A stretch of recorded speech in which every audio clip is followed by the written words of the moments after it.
going to be mandated to root out serious corruption. And I mean, corruption of any kind, I'm not saying for a second is good, clearly not. But this is for that high level, secretive, damaging, perceptional corruption that actually brings down our faith in politics, politicians at a federal level. Now, isn't it interesting that every state and territory, apart from Northern Territory, has one, but federals don't? And then the federal sphere, we need that because overarching, that can make real change across the board. Yeah.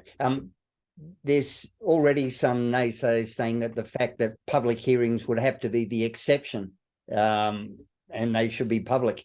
How do we get past that, or should they even get past that? Do they have the right of innocence, or is that public hearing more likely to get rid of it?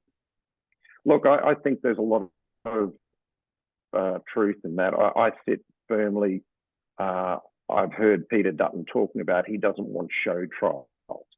And if you look at what happens in America, you look at those that are clearly so politically aligned, and it is definitely done for a political benefit or gain. I would hate to see that, and I don't know that there's a benefit in having, every single one televised. Perhaps, we've got to trust in the system of journalism too, where journalists are allowed to cover and report every aspect of it. Do we need it freely broadcast or opened up all the time? It's a case by case, I would think. But I do take Peter Dutton's concern that he is fearful that, it could end up being a show trial and that people who are innocent, lives are ruined, livelihoods are ruined, reputations are ruined. So all of those things have to come into play clearly, because you don't want to have sort of a Salem witch trial, which is, going to do more damage, because then you find, okay, is a whistleblower going to come forward if they're dragged before everything? Someone's reputation is completely shattered on a baseless lie. Investigations are carried out which waste time and money and don't achieve anything. So these are the things that I keep harking back to. The devil is in the detail, and we won't know until we see the detail and how those are going to play out. And that's what I'm particularly interested in.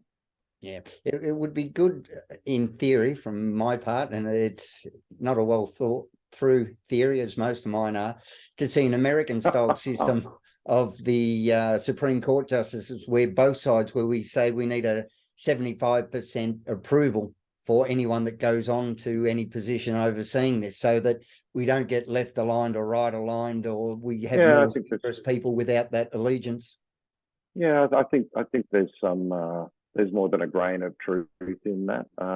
Really? Again, it looks like you've got to look at it on who is put up. There are many credible people within our legal system, our former police system, who could fit the bill. There are many people. So it goes through that process of who is acceptable. I do know that the first people who are on that corruption commission will set the tone and the framework and the benchmark for how we see it going forward and whether it succeeds or not.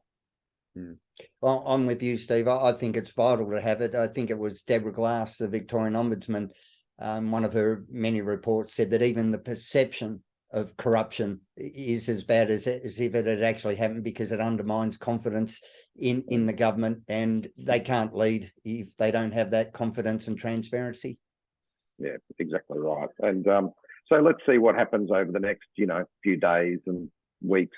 I do know this, the sooner the better, because the public want clarity and they want action on that. There are many things happening in the world and locally and in the state, but